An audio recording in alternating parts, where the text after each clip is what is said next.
Welcome to Pete's Perspective today. I'm Jessica Addy, and I'm currently in sixth form. And today I'm delighted to introduce our guest today, Andrew Snowden. He's MP of Fylde, so thank you so much for coming today. Pleasure. And I'll just start off with how you became an MP, right from, so I know you were born in Bolton and you went to university at Salford. What journey did you go on from graduating to now becoming MP at Fylde? I think it's testament to the fact that you can never really predict your career. And when I'm asked to give people career advice or I talk to people about the way that they're thinking about what they want to do, some people have really clear ideas. They want to be a teacher, they want to be a scientist, they want to have a really specific career. But one thing I would say is a year ago, I was thinking about this when I was driving in and what I was going to say, because I preempted you might ask me that question. A year ago today, I had no idea that in a year's time I would be the Member of Parliament for Fylde. And I think sometimes what you've got to do is think about where you want to go in your career. I've wanted to be an MP for quite a long time. You've got to think about where you want to go and how you're going to get there. But sometimes you cannot meticulously plan your career year by year. You have to flow with the opportunities as they come and continue to put yourself in the best possible place when those opportunities will come along. So I as you said, I was brought up in Bolton.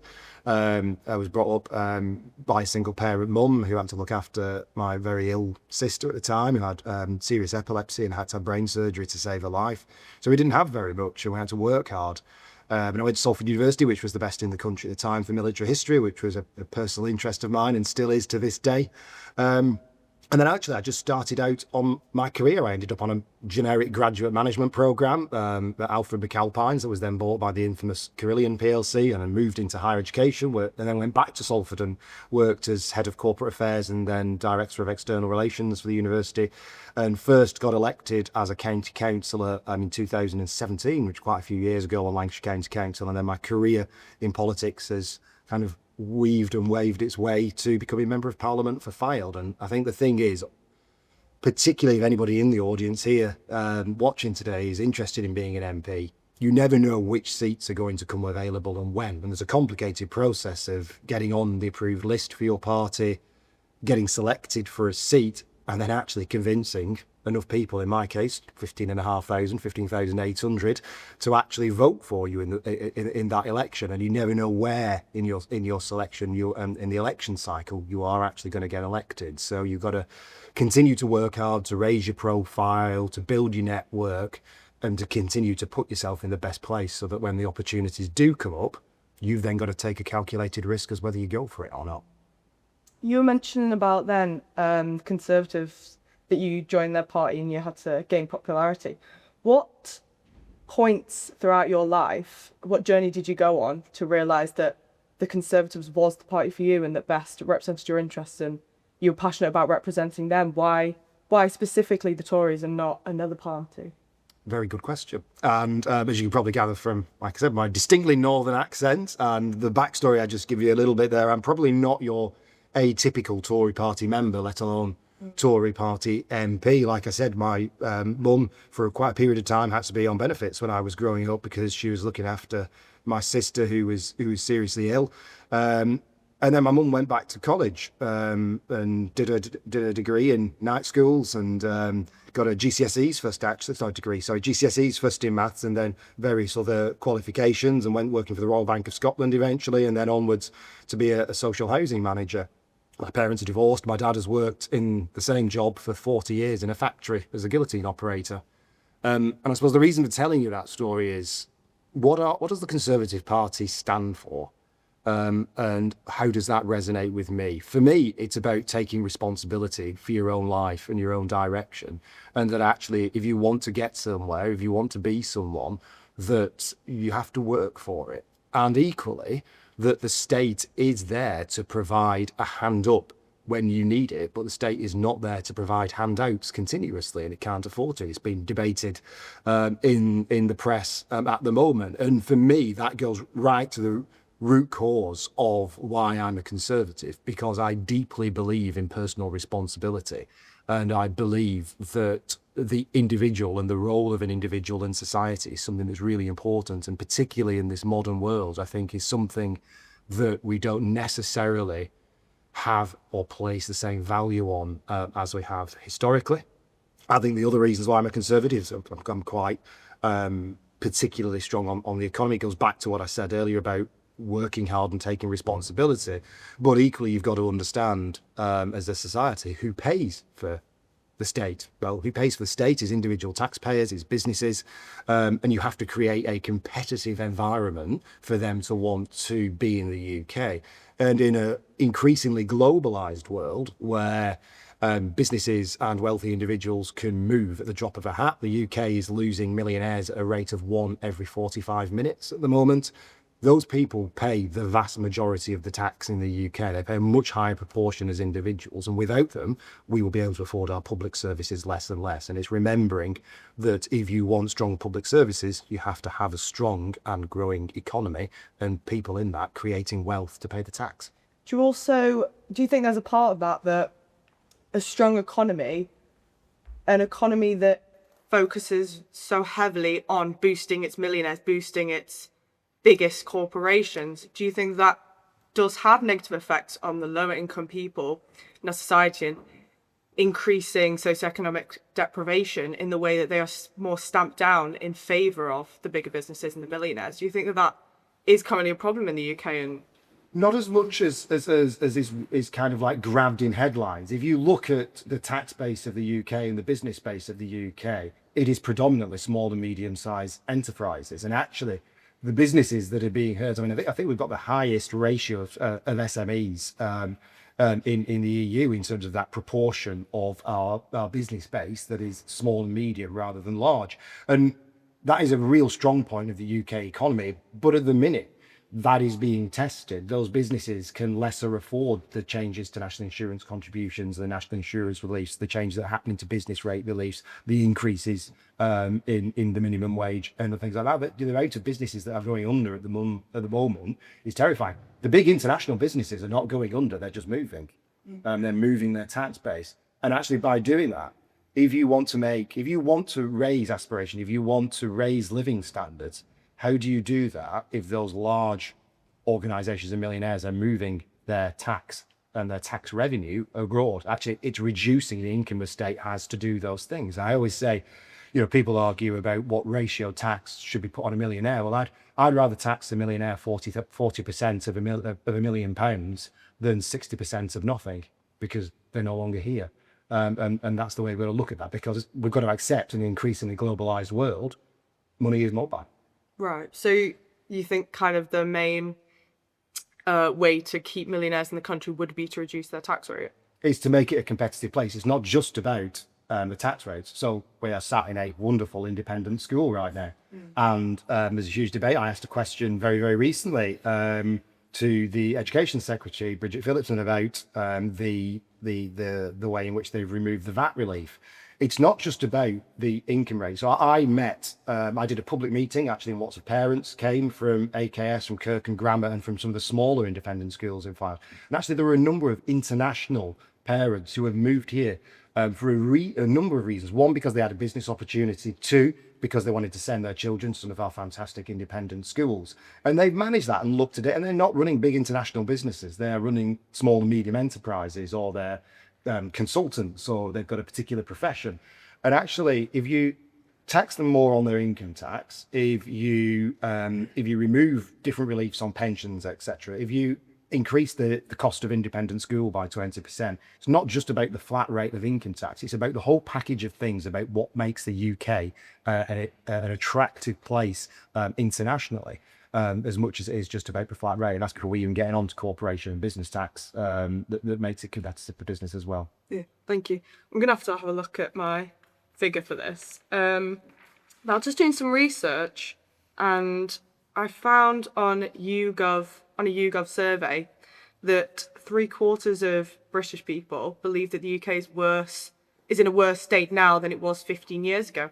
I was just wondering what your take is on the different factors that have come to play with that over the last 14 years. What you think, has been maybe what's the most blown up factor that, in the mail, or what do you think is underappreciated? And just kind of how you drive it is. Equally good and valid question. So two things I'll touch on first. One, at the start of the last 14 years of Conservative and coalition government. The Lib Dems like to forget they were part of running the first 5 years.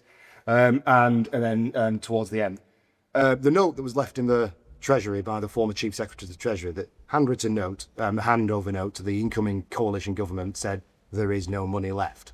And I think it is forgotten quite easily that in 2010, the Conservative Conservative-led coalition government inherited an economy that had imploded following the international banking crisis, made worse by the handling by Gordon Brown, who had basically not fixed the roof whilst the sun was shining and bloated the state. So we had a state that was larger than was affordable, based on its tax revenue, still is largely. The scrapping of NHS England announced by the Prime Minister just yesterday is demonstrative of the fact that the state is still bigger than the revenue base that comes in to pay for it. So the Conservative coalition came in 14 years ago, not with a wonderful economy to make the world, go out and giving out freebies and making the world a wonderful new place with lots of money. Actually, the tough job for the first coalition government was to start to balance the books. Francis Moore did an excellent interview on Times Radio the other day where he talked about the process they went through, and they had to reduce the size of the civil service by 21% in just 5 years. And that does have consequences. You can't get away from that. It's about tough and difficult decisions. And then just as those benefits started to come through and we started to see the impact of having shrunk the size of the state, having started to make things more efficient, one of the ways in which they did that, for example, was to have the largest digital transformation programme in the history of any government, which actually placed the UK at the top of e-government for the whole of Europe, about making it more efficient.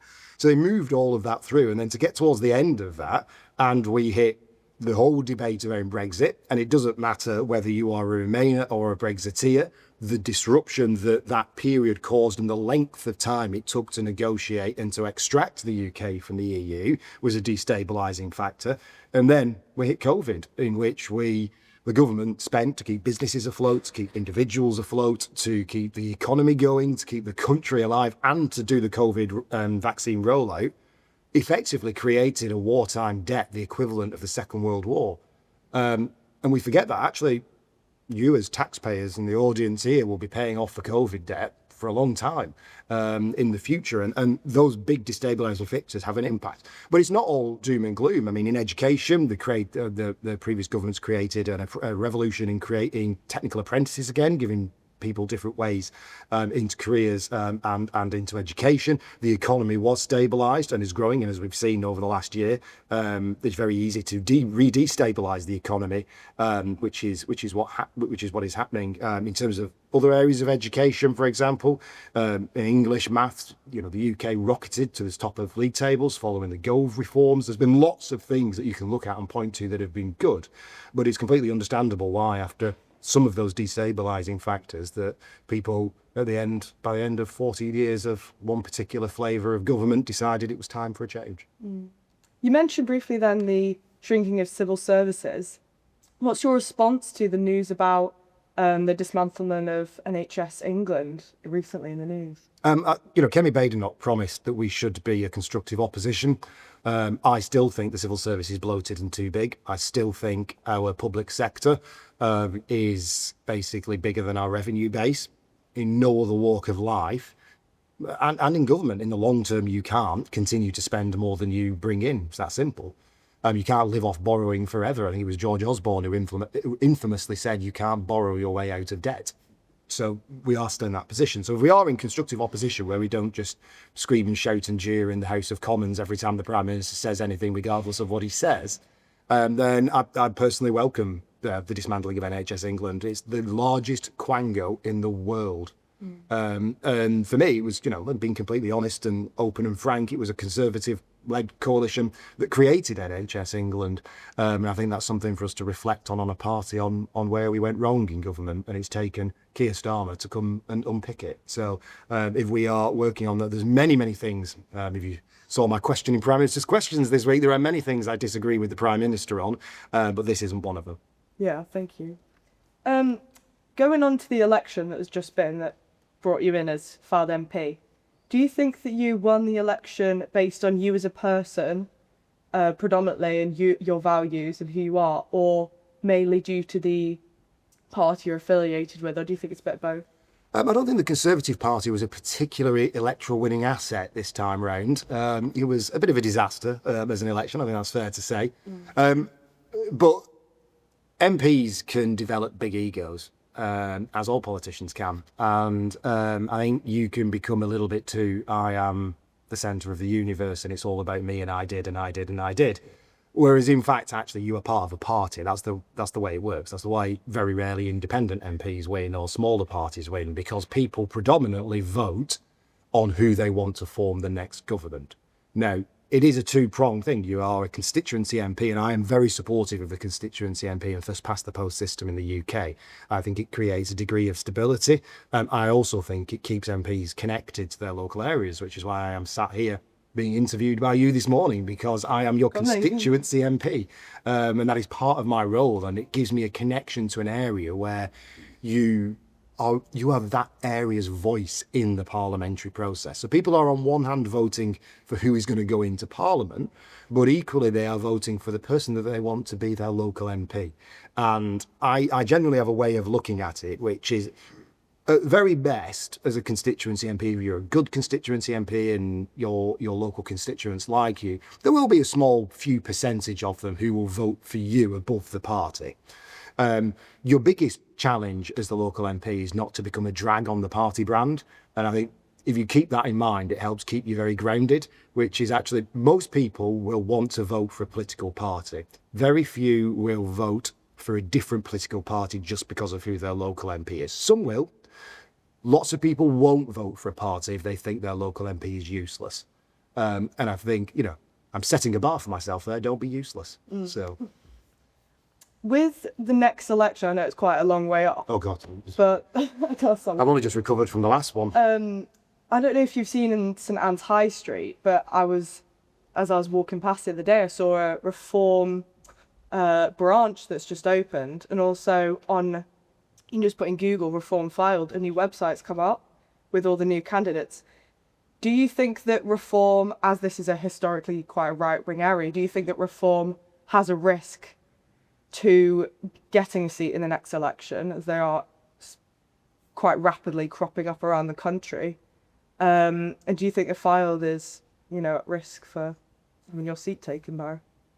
I'll do a typical politician thing and answer two. I'll give you two answers to one question, because in your question you posed the point as well about the Fylde being quite a right-wing area, and just like to unpick that a little bit because I've got my own thoughts and theory on that. But first, I'll answer the actual question, which was around the threat that Reform poses in the Fylde. The shop, Reform UK shop, is the same one that they had for UKIP back in 2015.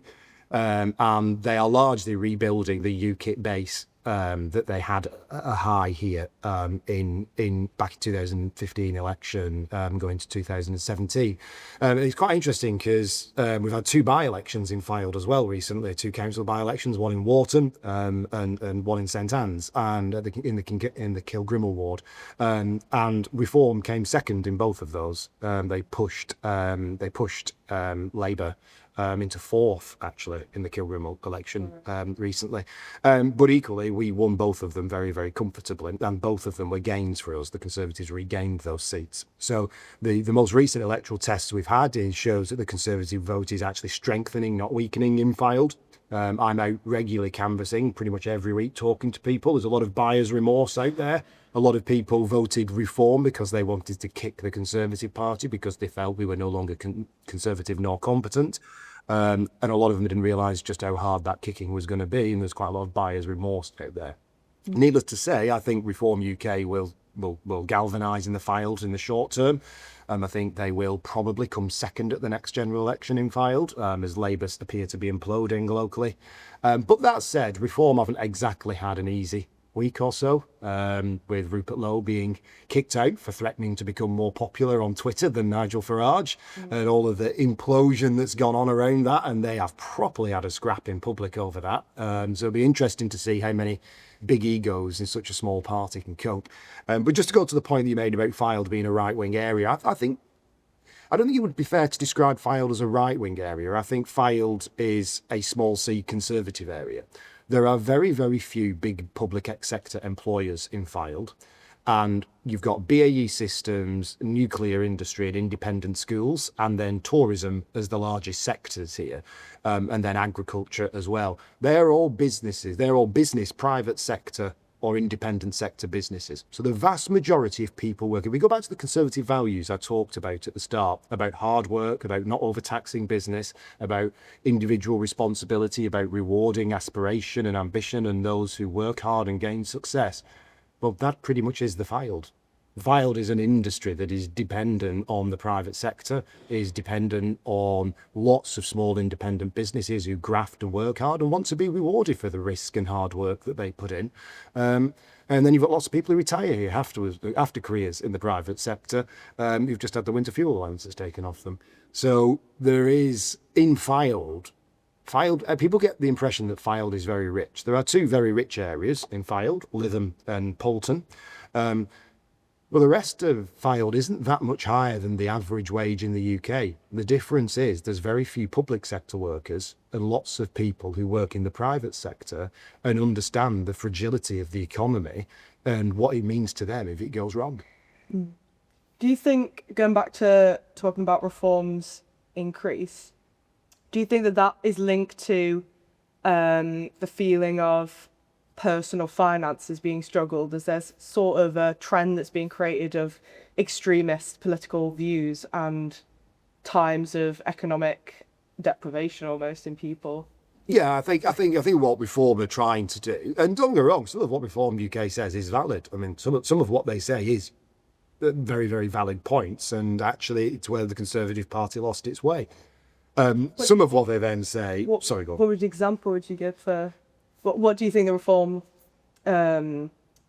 examples of reform views that you would agree with? So, for example, the combination between high immigration and strain on public services. So when you have lots of people coming into the UK that aren't necessarily directly contributing to the cost of public services, but are using them, the conversation we had earlier about the fact that our public services already cost more than the money we bring in, is a valid argument that they've made all along. The Conservative government was trying to get the deterrent scheme in place last time and didn't do it quickly enough, in my opinion.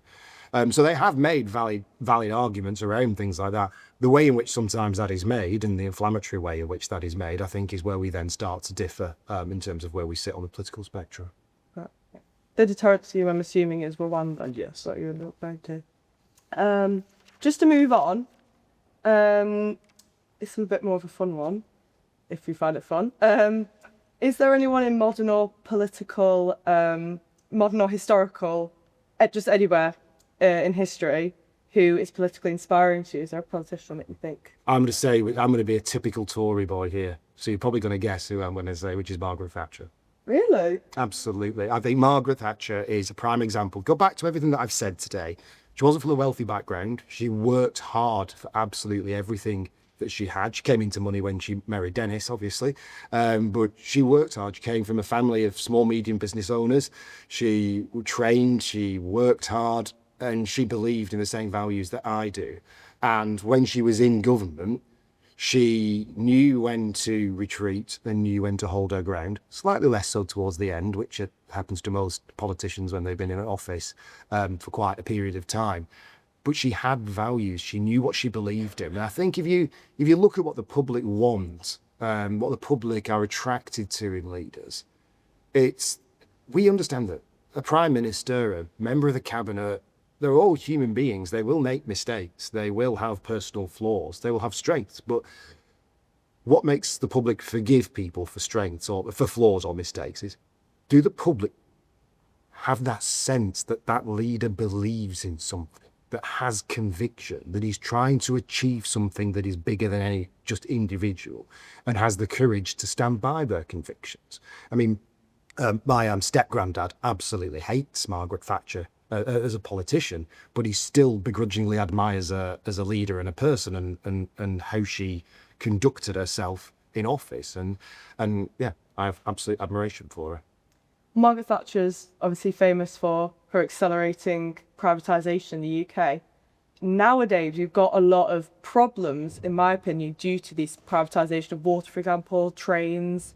In Fylde, and I'm sure all across the country, the train strikes have been pretty terrible, as well as unreliability. And with the water, the pollution of Blackpool and Fylde's coast, do you think that there are some cons to the privatisation, and has it gone too far since it was sold back in the 80s, 90s? So both the nationalisation and the privatisation model have pros and cons. And I think if you are pragmatic, which I am, and you take the opinion that actually in some cases nationalisation works, in some cases privatisation works. If you take a purely ideological view on either side, that only privatisation or only nationalisation works, that's when you get into problems.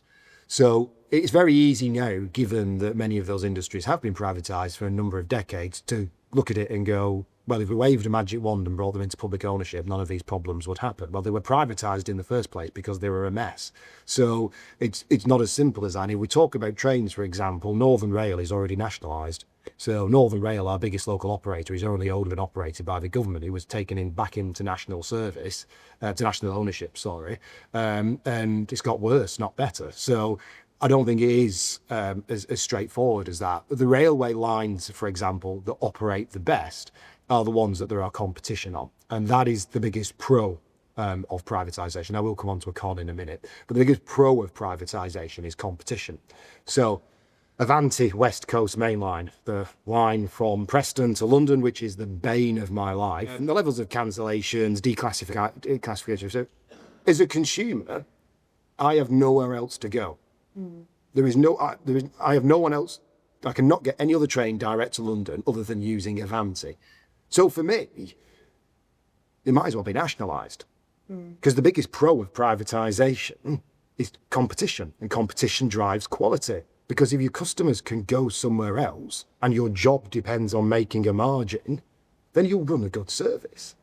The problem with the problem you have is in monopoly markets, privatisation doesn't always necessarily work as well, and you have to then therefore think about the safeguards and the management of that. Yet it allows you to bring in more private sector, private equity investment. I think there are instances, we go to water as a prime example, I think there are clear instances in a number of water companies within the water market where we don't have competition, so you don't have that competitive element of that particular market, which is there to act as a force to drive quality, and the companies have driven too much profiteering out of it. And I personally, like I said, I'm a pragmatic politician. I don't try and stick to one ideological argument either way, because I think that's how you end up in a mess. And I think the new legislation the government's bringing in around cleaning up water is largely a rehash of what the Conservatives were putting through Parliament already anyway, and already had in the development. So it looks like there is, despite the bluster and the theatre of Parliament, there is kind of little consensus in the background around that they've picked up what the Conservatives were going to be doing anyway and taking it forward. So we'll see where they get on that. Just to come back to, we're doing this podcast with a live audience of year 10s and year 12s. Yeah, you've made it as possibly as nerve-wracking a Friday morning as I could have. Everyone looking on at me. So I just wanted to ask about, how do you want to bring young people into the conversation about politics, and how do you ensure that their voices are heard? And yeah, bring them into the conversation. That's why I'm here this morning, because I'm here. It's a great opportunity to meet people. I visited one of our secondary schools in Poulton a few weeks ago.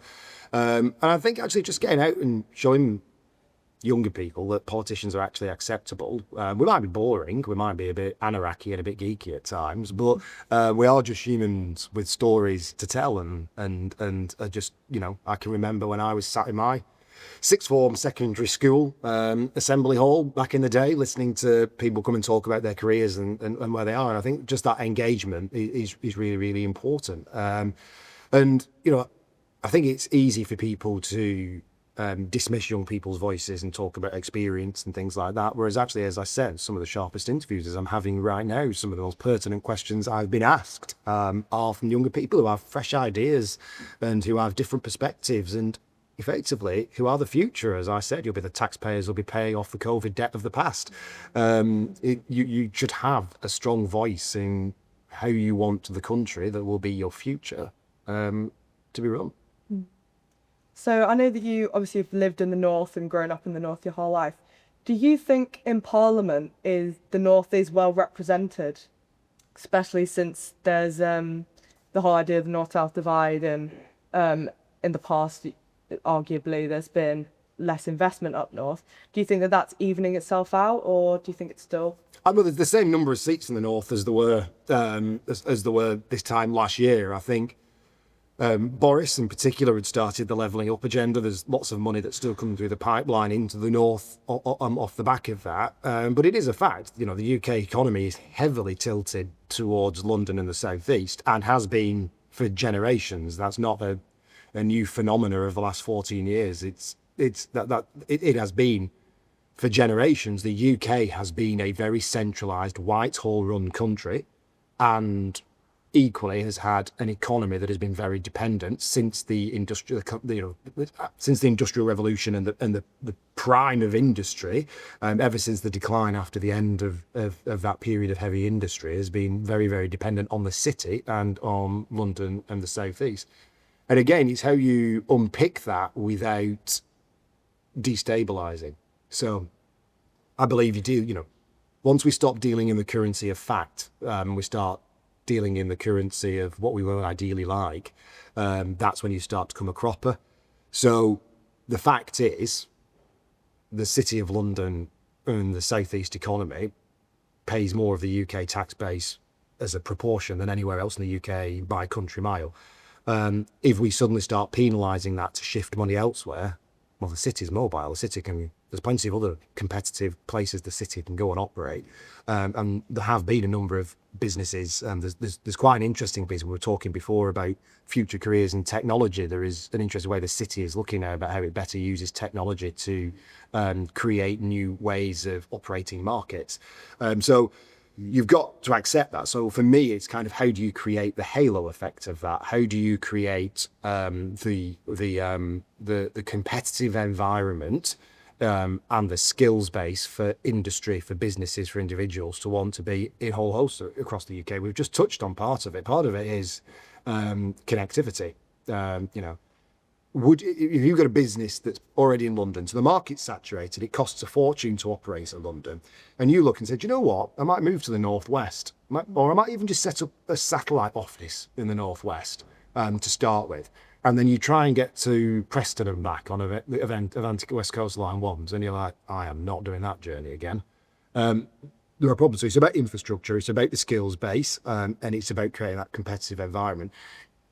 It's okay doing the capital grants, and they are important for, say, example, creating the regeneration, for example, in culture or within public realm. But equally, you've got to have that broader economic and infrastructure appeal. A business isn't going to move to Preston just because Preston's changed the layout around the fountain in the town square.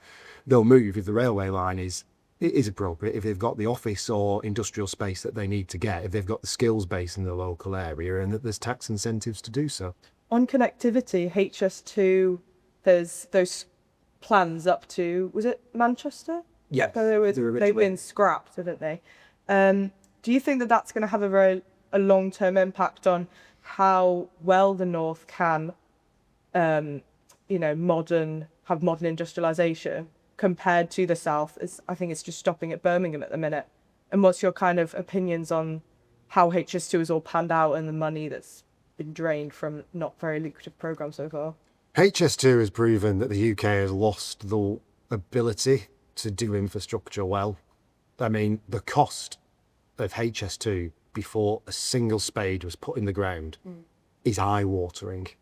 And other developed countries, don't have that same problem, and it falls to the planning system. So much of the cost was around the planning and the purchasing of land, and the consultants that have been involved in that, and the legal lawyers that have been involved in that. It's just phenomenal.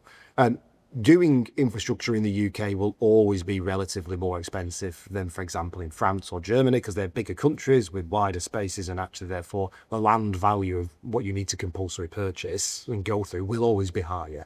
But it has shown that there is serious weakness in the UK in the ability to do major infrastructure projects in a cost-effective and public benefit way. Do I think it should have been cancelled? I think there's a split view in that. Some people think it was just ballooning that much out of control cost that it was going to become such a burden on the taxpayer that we were going to have to increase taxes or make cuts elsewhere just to maintain the programme. And it seemed every time the cost book was re-looked at for HS2, another billion had to be found from somewhere, or another 100 million on another day. But equally, you could argue that it's kind of, well, actually, the amount of money that you've already put into it is now dead and lost. And I personally would have gone ahead with it and said, actually, we need to learn from this. Yeah. And equally, can they please get and sort Euston train station out? It's horrible. On local issues, what do you think are the biggest problems facing the Fylde at the minute, and what do you aim to do about them? So I'll take it through what are the biggest challenges in terms of the immediate challenges that are facing Fylde, and then more broadly beyond that, what are the kind of longer term things that I want to fight for. One of the big things that we have in a minute in Fylde is we have a protected coastline, which is very beautiful, just that way. And Fylde is very, very flat, very, very beautiful, very, very agricultural. 2/3 of the population of Fylde live in just 1/3 of the area, which is Lytham St Anne's, and the rest of it is very open space. Therefore, with the government's current strategy around getting to net zero by the 2030s, the rush to do that and their laxing of the planning laws and then the doubling of the housing targets in areas like Fylde, the single biggest threat to Fylde at the minute is that in 5 to 10 years' time, 20% of its green spaces could have been concreted over, which is not only a tragedy in itself, it will put a great strain on the agricultural sector. It will increase the flooding risk because there will be less ground to absorb water. And what is a beautiful area will be permanently scarred. If we look at the mix of the cabling corridor that's coming in from the wind farm, which there is a perfectly more alternative route to come in further up the coast, if we look at the number of solar farm applications that are being put in for Fylde, and if we look at the fact that the new government has increased the housing targets, and they've done that by reducing them in London and the metropolitan areas where the actual demand is, and doubling them in Fylde where the demand isn't. Yeah. And they're basically pushing it into areas like this. So the immediate threat there is very, very real, and that then links into flooding and water quality, because if you've got more surface, we go back to pollution, for example, if you have more surface water flushing into the sewers and into the river, or flushing water across farmers' fields and moving, for example, animal excrement into the river, which is one of the biggest challenges actually that Fylde has, is yes, upstream discharges from the utilities, but actually it's about increasing amount of surface water making its way into the watercourses, taking with it animal excrement and other things like that, and animal waste that's then coming into the rivers and coming onto the beaches. So it exacerbates the other threats that there are ecologically within Fylde. The other kind of like more immediate threat is a lot, the tourism and hospitality industry nationally is already raising the alarm bells around the latest budget and the impact that's going to have on small and medium enterprises. At BAE Systems, we desperately need an order for 25 Typhoon fighter jets to be placed for the RAF. They haven't been placed yet, and the assembly line at Wharton has now run out of aircraft to assemble. There's 6,000 people employed by BAE at Wharton, so that's something that we're pushing for. I think in the long term, it goes back to the points that you made around the development of the economy in the north. So how do we continue to support thriving industries in Fylde? Because there will be lots of people here in the audience who will want to move away, will want to go to university and then go and work in London or Manchester or wherever else. But there'll be lots of people who do want to go to university and come back, or don't want to go to university and want to do degree apprentices. But actually, how do we make sure that there is a thriving local economy here, given there are no large anchor public sector institutions and employers to be able to create an economy that's going to last for multiple generations? I've got another statistic for you. You'll go up, fire away. Pleased to hear. So on ons.gov.uk, a poll found that 62% had a high or moderately high trust in the courts and judicial system, compared to only 12% having high or moderately high trust in political parties. I think that's really interesting, the apparent lack of trust in our own political system. I was just wondering, what do you think the disconnect is between political parties and their MPs and the people in their constituencies? It's a very, very interesting point. Part of it goes back to a conversation we had earlier about the constituency-based system. And then part of it also goes back to the conversation, in my opinion, that we've just had about constructive opposition. So let's take the constituency-based system first. So it's really interesting. Wherever you go, people talk about politicians, but if you ask them about their local MP, they generally say, unless they've got an appalling MP, like we talked about earlier, and about me just trying not to be useless, they generally like the local MP. They get on with them. They see them as a human being. They've interacted with them, whether online, through letter, or in person. They've seen them at events. They've seen the local things that they tried to do. So people tend to talk about individual politicians they know very differently to politicians more broadly. So they talk about all politicians are X. Oh, but what about this politician that you actually personally know? And they're, oh no, they're fine. Yeah. Where they realise that everybody else is just human beings. And nationally, politicians are in the... I try not to get involved in the mudslinging between, oh, this MP did this MP tweeted that, this MP did that, because actually it doesn't benefit anyone. And it's the point at which it peaked and has never recovered from was the expenses scandal and the way in which the political parties used it as an opportunity every time any individual MP was exposed to do something to make it all about, oh, that MP is a horrible person and because they're of a different party. And I think stopping the mudslinging and letting people just form their own minds around the individual conduct of MPs would make a hell of a difference to improving confidence in actually.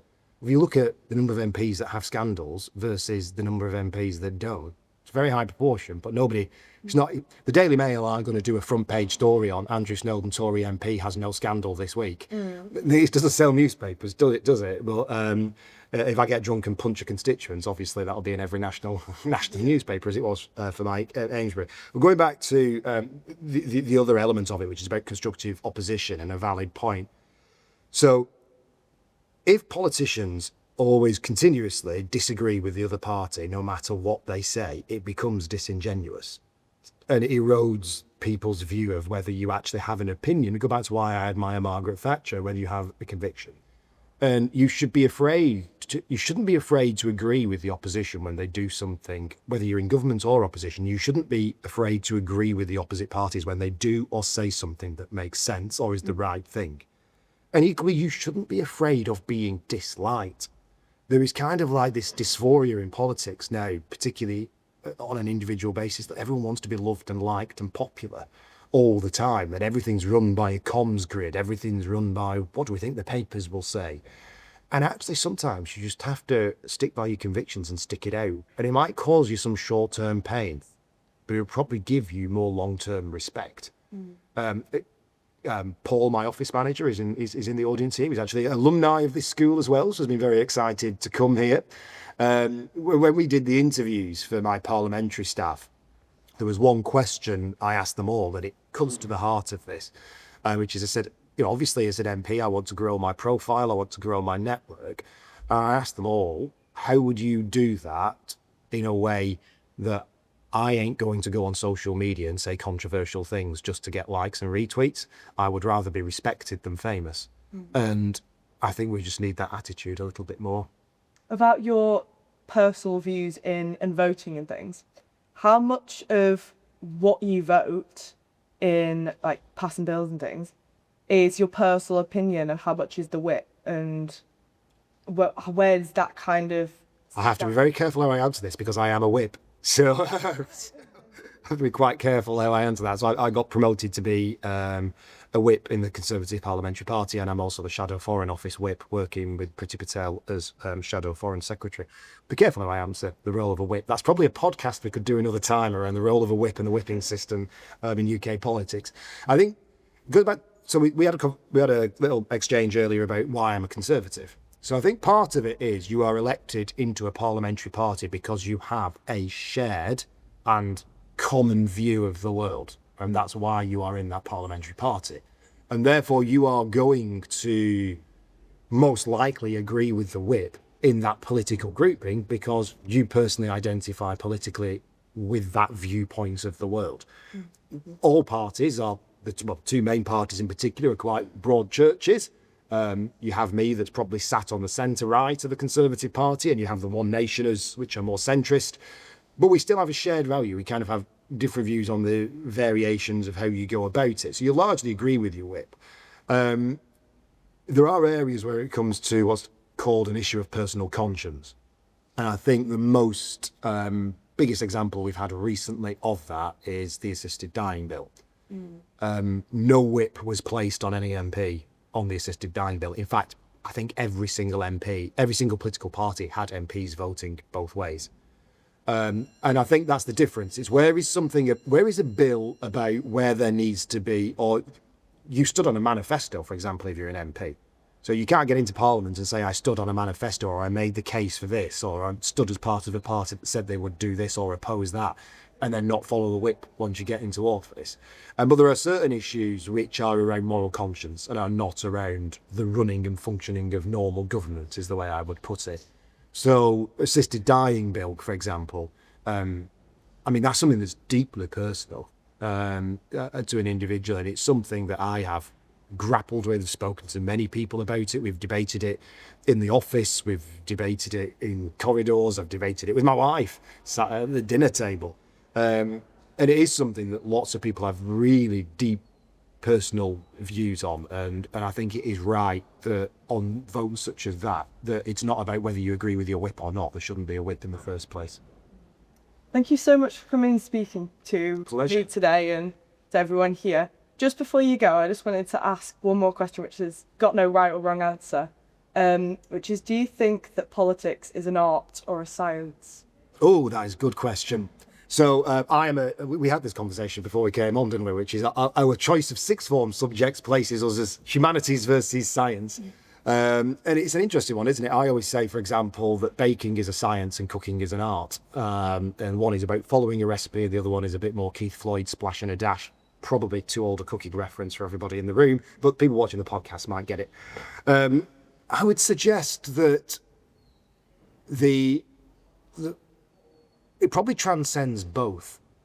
And I'm not trying to get out. I've answered all of your other questions. I've not been a typical politician.